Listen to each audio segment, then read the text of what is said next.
Namaste everyone. Welcome to our Wednesday Wisdom Amatya Sampat series. I hope you all are watching these videos and also taking out time on reflecting on the questions that our co-learners are asking towards the end of the video.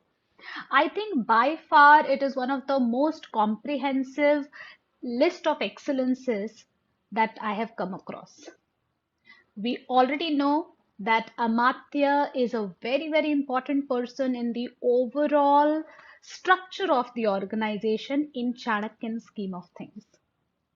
It's not just the second in command or the HOD or an execution expert, but Amatya also is the Swami in making.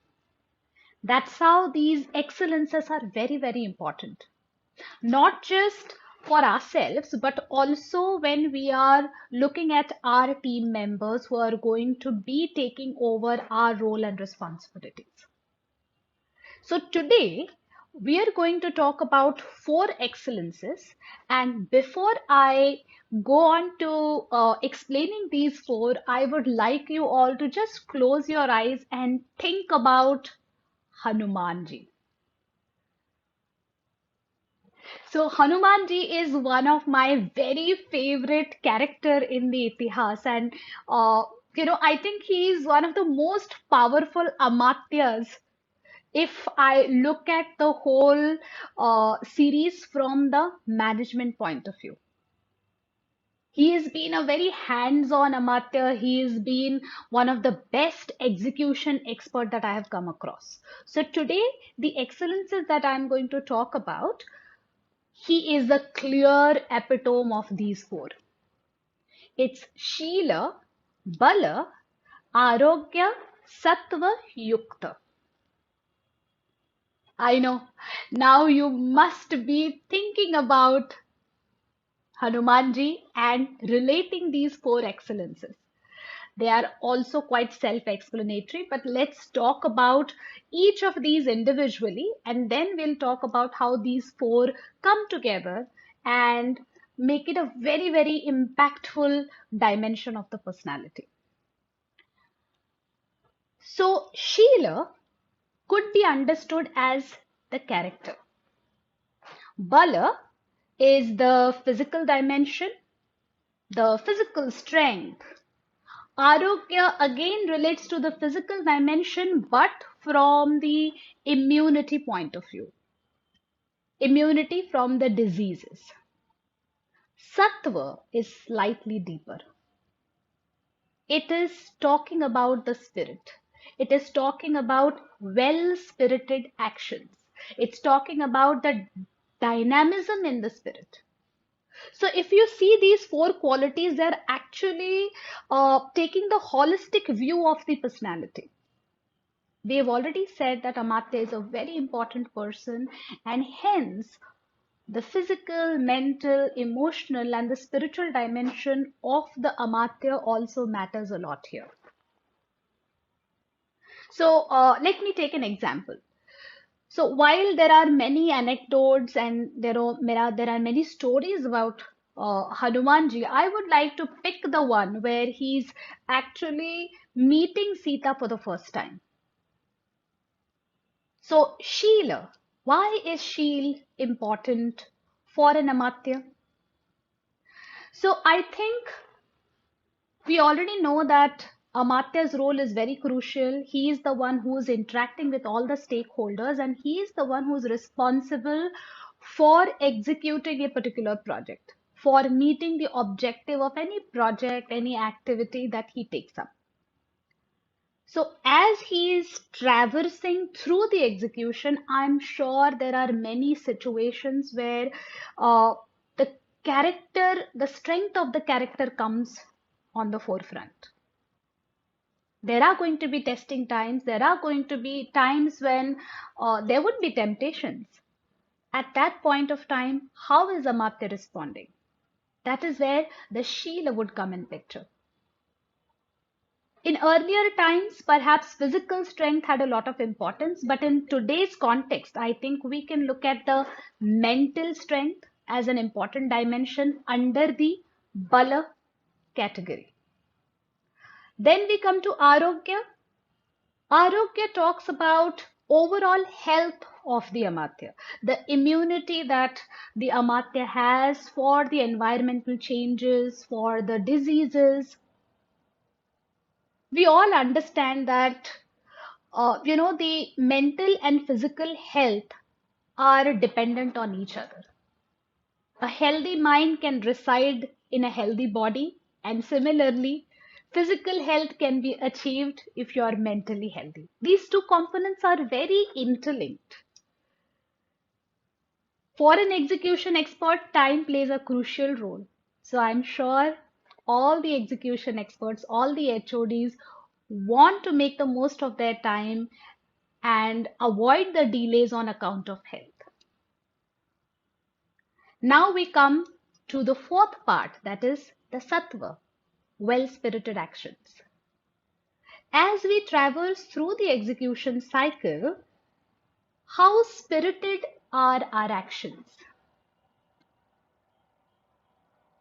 The dynamism in our spirit is going to make a difference. How do we respond to the situation will come from the sattva of our personality.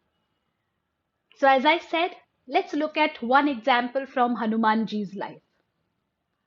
So when Hanumanji was to go to Lanka to search for Sita Maiya, I think the physical strength is very evident. He just took one giant leap and he crossed the ocean, right?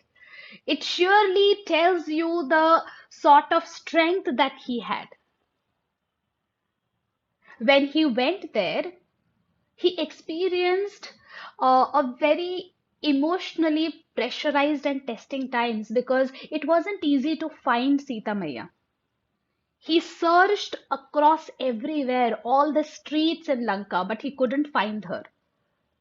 From the streets to the Ravan's royal harem, he went everywhere and he couldn't locate Sita. And still, he didn't lose his heart. He kept on trying. Finally, he found her in the royal garden, which was located outside of Lanka. There also, he just didn't go, displaying his original roop, but he rather adapted to a very, very tiny form. He sat on the tree.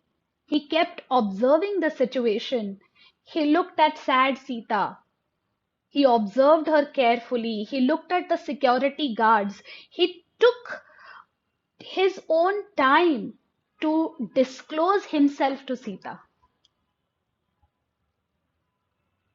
After that, he dropped the ring, and then, upon her calling him, he actually displayed himself and his giant form to her. He gave the message that Ram has sent for Sita. After that, he sought her permission to eat fruits. So I think all of this talks not just about his physical composition, but also his mental composition, his emotional composition, and the spirit that he had in his actions. All of his actions came from a very profound and a very wise disposition. So I think he is the perfect example of the Amatya who's Sheel-Bal-Arogya-Sattva Yukt. So when we think about Veera Hanuman, we can actually say that it's not just about the physical virata that we are talking about here. In the whole execution, I think the dynamism with which he has responded to every situation, he's been through a real tough time across all the fronts. But I think the way he's adapted himself through the execution is something that we all must learn from as the Amatyas. So let's take some time and uh, reflect on how do we respond to the situations. What are we doing about our own health? Do we have any thought about our well-being? What are those activities that we are doing for our own mental, physical, emotional well-being? Are we really equipped enough to respond to the situation, adverse situation, pressure times with such composure? So I think this is the point where we must all reflect on how do we respond to the situations when the situations are getting tougher. Am I mindful of my organizational as well as my personal values? Do I positively think about myself as well as others? Am I emotionally stable? Am I physically stable? Am I mentally stable? Am I able to maintain the calmness and composure in the times of distress? Do I strongly rely on my physical strength, on my mental strength, on my emotional strength? I think these are the questions that we must ask ourselves and do something if the answers are not satisfactory. I really look forward to your reflections and your comments on what you think about your Sheel, Bal, Arogya, and Sattva. Thank you so much.